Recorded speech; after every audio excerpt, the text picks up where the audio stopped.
So your PC won't boot up. You're having boot issues. I know that's happened to a friend of mine. Anyway, let's go talk to Wes and find out what's going on.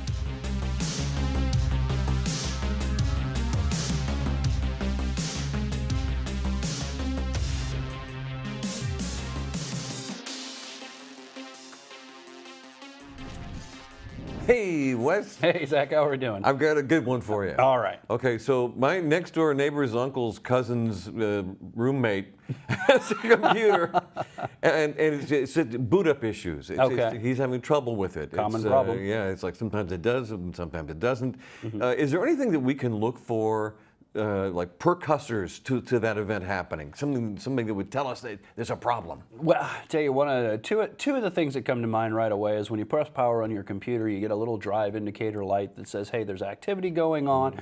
But then when the computer boots or doesn't boot, you have a blank screen. You never actually get to that login, to the desktop of your operating system. Sometimes when you press power on the computer, you might get some kind of error present on the screen. It could be a low-level post. I think he saw that. Yeah. Oh, okay. Asking for a friend here? Yeah. Definitely.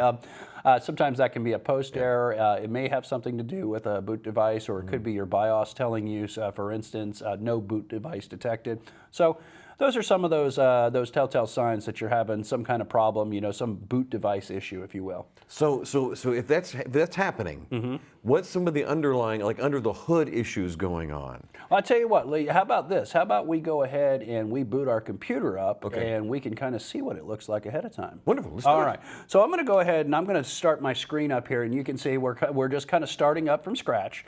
All right, we press power on our computer, and we can see our BIOS coming up, and, well, notice what we don't see here, Zach. There's absolutely nothing Absolutely nothing on the screen, right? Nothing was happening there. So we get a blank screen, and that's Yeah. one of those signs, all right? And again, like I was saying, one of the other signs might be that you actually see an error of some sort on the screen. A lot of times it could say no boot device found or operating system not found. And again, that a lot of times is going to have something to do, we don't know exactly what, but it's going to have something to do with the boot device. Now, you asked me about, what are some of the things that can do to potentially cause that? Yeah.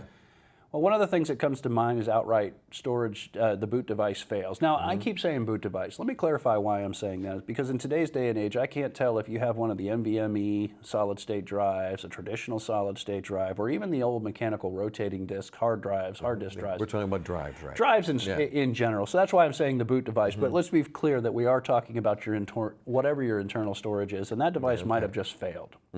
Now, the other thing that can happen, too, is that your operating system looks for a bootstrapping code. In old days, we called this the master boot record. In more modern systems, I remember that. MBR, that's right, another acronym for our tech bench.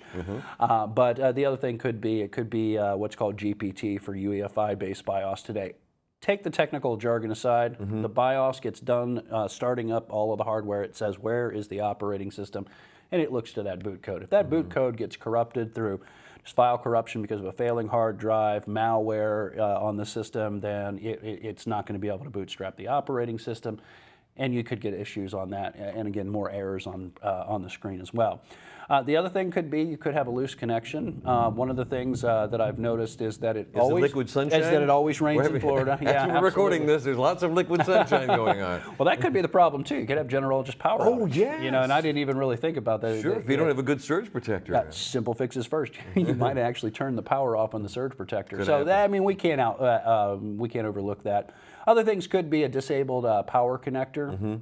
Could be a data connector, data cable connector on the motherboard that has been, it wasn't installed properly. I know that I've actually been guilty of this myself when I've replaced a drive, put a new drive in, or added a second drive to a machine that already had one, and I didn't get those cables, maybe rerouting cables, didn't get those cables plugged in. Another thing too, it could be just the interface on the motherboard itself. Within BIOS, you have settings that are generally preset by the manufacturer. When you're building a computer now, you might end up leaving one of those interfaces off. And what I mean by that is think about the light switch in your house, right? Sure.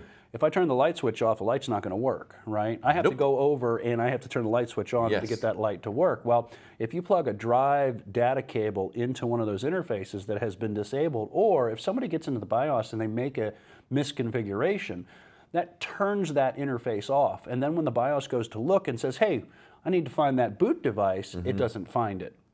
So these are some of the things that that we can, that can cause the problem. Other things that might be the problem too. It might be a non-boot device. For instance, a USB device left plugged into a port on the motherboard. So a USB left it plugged in. It could affect the boot. It could, and a lot of your modern firmware platforms, right? What they can do is they can say, "Hey, I looked at that USB device. I didn't find any boot code on it. So let me just go ahead and look past that, and I'll look for other devices. Okay. Optical disk, if you have it in there. Network, it can look to the network to find an operating system. There's something called Pixie Boot, and it can look." Finally, and a lot of times in your boot sequence, the last thing that it'll look for is it'll look for the internal fixed drive. So you could have a USB device that's causing your computer not to boot. So that's a question I have for you. Is it best practice to leave a USB device plugged into your PC or not?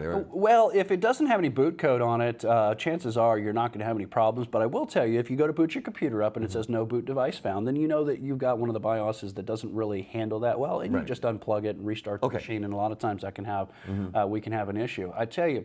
So let's get into our BIOS here. What do you say? We'll reboot our machine and we'll see what we can find out here. So I'm going to go ahead and I'm going to reboot this machine, and you're going to see it go from the blank screen back into our BIOS, and I'm hitting that F12 we see for the boot. Love that F12. Right, and here's one of the things that I see. First of all, I do see this little USB flash drive. We have exactly that. We've got a USB flash drive that's actually plugged into our machine right now. Right. But it's not causing an issue. But the thing is, it's not a boot device. So even though the BIOS is looking at it and not having a problem with it, it's not finding any boot code there. So it's kind of pausing right there. So let's go ahead.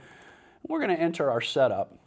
And we'll get into the BIOS, and I can see that it likes to do this BIOS for one reason or another. Parlez-vous français? That's right. It likes to default to French here.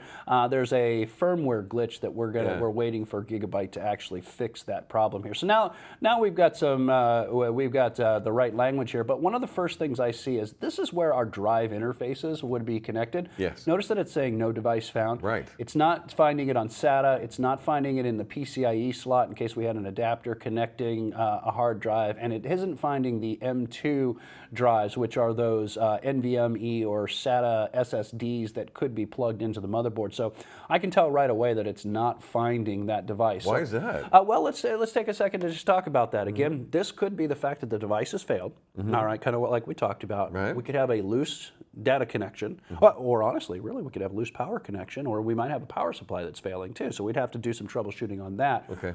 Or finally, it could be the fact that just the drive itself, the interface that it's plugged into, is turned off. So let's do a little inspection here. Let's get into our devices. And what I want to do is I want to go into the advanced mode here, and I'm going to go into settings. And then what we're looking for, notice that we have second down in the top here, Zach, we've got I/O ports. Right. I'm going to hit enter, and we're going to enter into I/O ports, right? So if I had NVMe configuration and I knew that I had a device plugged into this and it was using that M2 NVMe interface, and I hit enter and it said no device found, then at this point I would know that that device has failed. All right, now for us, that's not the case because I know, again, I know a little bit about this computer, that we don't have that plugged in. So I know that's not the issue. So the next place that we have to look is we have to look at the SATA, the serial ATA interface, all right? And typically you have a series of ports, multiple ports, and you can see SATA 0, SATA 1, SATA 2, SATA 3, and there's a SATA 4 down here. If we scroll down a little bit, you'll see there's a SATA 4. Now, as we scroll back up to make it a little bit easier, right, I notice that SATA 4 is enabled. All right, I notice that SATA 3 here is enabled as well. All right, I know that SATA 2 is enabled, and I noticed that SATA 1 is disabled, but I also see that SATA 0 is enabled as well. So out of all these 4 ports that we have, one of these interfaces is disabled. All right, now this can happen when somebody has just really fast, what they've done is they've gone ahead and they've added another drive. They didn't pay attention to where those cables were placed, and they put the cable in the wrong port. All right, and if it's disabled, it's like the light switch. Doesn't matter what's plugged into it. The light doesn't work if the switch isn't on. So if we look, we've got to get back in here, and what we've got to do is enable that. So we can go over here to port 1. Sometimes the click works in the mouse here. Other times you can just hit enter, or you can just navigate to it. All right, so now what we have to do is we have to say, you know what, we're going to go ahead and we're going to enable this. And my first thought is that that's going to solve the problem. So let's go ahead, let's save our settings, and let's go ahead and exit our setup. And notice that it's telling me what the modifications are. Port 1 is now going to be enabled. Right.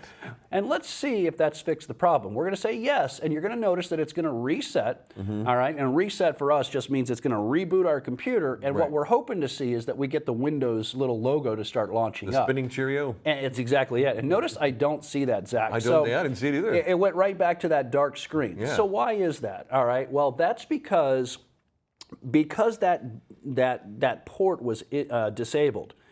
The BIOS rearranged what's known as the boot sequence. It said, hey, I already looked, there was no drive. All right. I looked to the USB device, so we might see that now that that's turned back on, it didn't automatically rearrange where the firmware's looking for the boot device.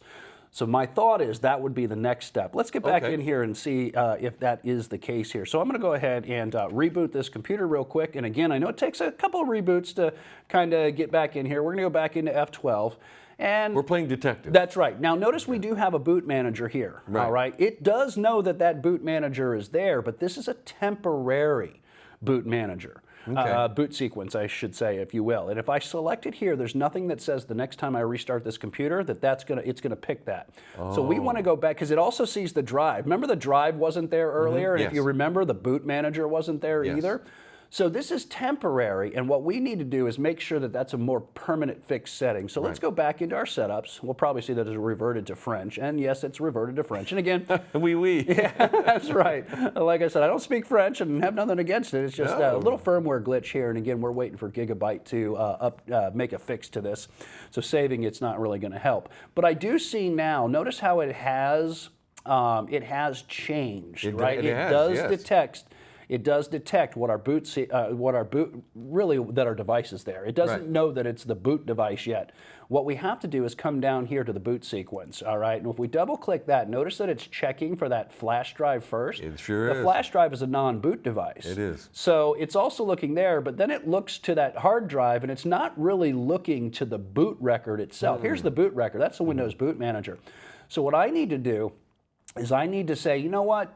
Don't look to this thumb drive. Let's rearrange this. Look to the Windows Boot Manager, and that's then great how you're able to do that. Maybe look to the hard drive. But again, more so, I want to look for that boot manager that is right on the hard drive. Notice how these two are identical. So it's saying, look to the boot manager on this device. Next time, hopefully, it'll find it. So what we're going to do is we're going to choose Escape.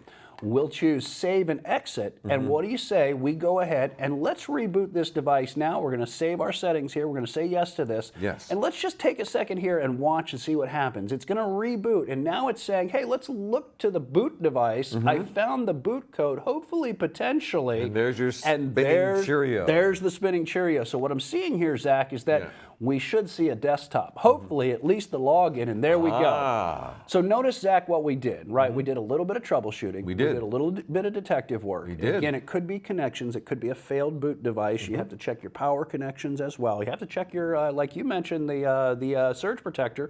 You could have just turned that off. And then after we turned that interface back on, we had to tell BIOS, this is where you look for. This is the boot code. Not temporarily, but permanently set that boot sequence so that the next time we reboot it, it knows exactly where to look and our device boots up. Thank you, Sherlock West. All right.